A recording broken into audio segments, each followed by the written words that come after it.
Everyone, welcome back to a new post today. Today, let's discuss the most important topics that you need to keep track for your upcoming UPSC preliminary examination for January 6th. The very first is about cancel coal case. Now, what is this case about and where was it in news? It was in news in South Africa. We have to remember that recently we had concluded the COP29 United Nations Framework Convention of Climate Change Conference of Parties meeting in Azerbaijan, Baku, and this is something very much related to it. It is also very related to climatic justice. So the court in Pretoria cancelled South Africa's plan to add more coal-fired power plants to the country's existing power grid. Now let me tell you, more than 70% of South Africa's power comes from coal, and it is the 16th most largest greenhouse gas emitter according to the International Energy Agency. The decision of cancelling the addition of coal power to the existing power grid now has been hailed by many NGOs. According to the court, the government's plan was inconsistent with the country's constitution. Now, it all started in 2021 when South Africa released an integrated coal plan. The country planned to add 1500 megawatt of coal power to the grid. In 2021, many social activists, along with many other organizations, brought the case of the government to the court and said that it would affect environment along with the population like children. The popular movement gained momentum, and it was called as Cancel Coal case at that very time, and even to this day. South Africa is heavily dependent on coal, and according to the International Energy Agency, South Africa is the 16th largest greenhouse gas emitter. Now in India, we have a case called as MK Ranjit Singh versus Union of India case. India then submitted in this case to the Supreme Court that it has to move away from coal to clean and renewable energy projects or addition of energy power. So this case is very famous in India. Apart from that, the next most important issue is about the Great Nicobar Power project now, which a terminal which is going to come up there along with the transshipment port. So the opposition parties were demanding that a panel should look into the implementation of the project because it's going to lead to a lot of deforestation, and also the tribes will be disturbed from those regions. So I've already spoken about this project. Let's look into the map of Andaman and Nicobar Islands. Now the mainland of India is separated from the Andaman and Nicobar Islands by the Cocos Channel. The Andaman and Nicobar Islands are two sets of islands, the Andaman in the north and the Nicobar in the south. In the Andaman, we have North Andaman, Middle Andaman and South Andaman, along with Little Andaman. The north, middle and the south are separated from Little Andaman by a passage called as Duncan Passage.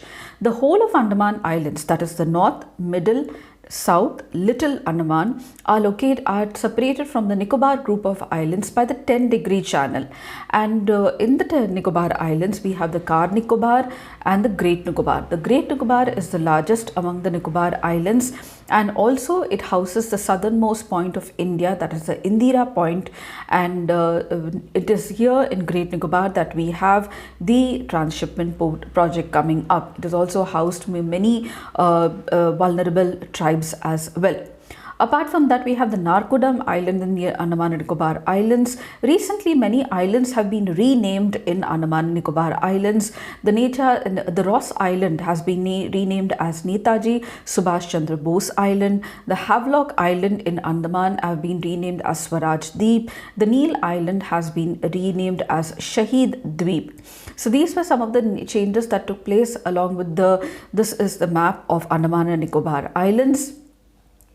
The next most important is about the bypass, Banihal bypass, which was hailed by the Ministry of Road and Transport as one of the most important national security logistics project that has been completed. Now the bypass begins at Karpura in Jammu and concludes at Navayuga tunnel, avoiding the busy Banihal town in Jammu. Now its design features 4 viaducts and 3 culverts, and it is crafted to reduce congestion on the previously existing Jammu-Srinagar National Highway or National Highway 44, which is the longest highway in India.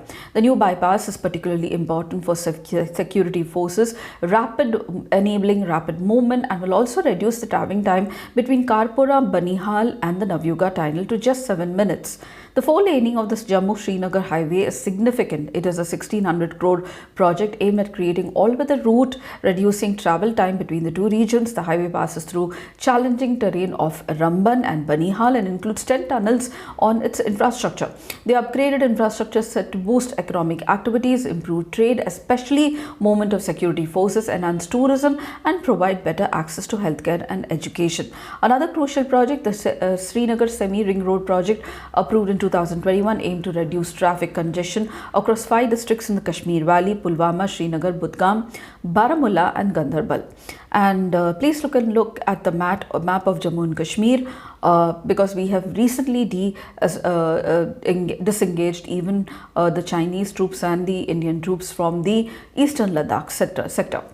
Indus Valley's script was in news. The CM of Tamil Nadu, M.K. Stalin, has now announced a prize of 1 million rupees to anyone who deciphered the script. So the Indus Valley civilization is one of the oldest civilizations, along with the Mesopotamian, Egypt, the Chinese civilization, etc. We have 7 oldest civilizations of the world, and he has announced a prize for anybody who deciphers the script. This civilization is also called as Bronze Age and thrived in Pakistan, India, Afghanistan region, covering an area of 8 lakh square kilometers. And it is also called as Bronze Age and thrived during a period of 1300 BC. It is called as the oldest civilization because it has a well-developed infrastructure, planned cities. Apart from that, it has its own script. It has surplus production and labor that were situated there, and it also has a controlling authority because there is commonality among the planning in the Indus Valley region.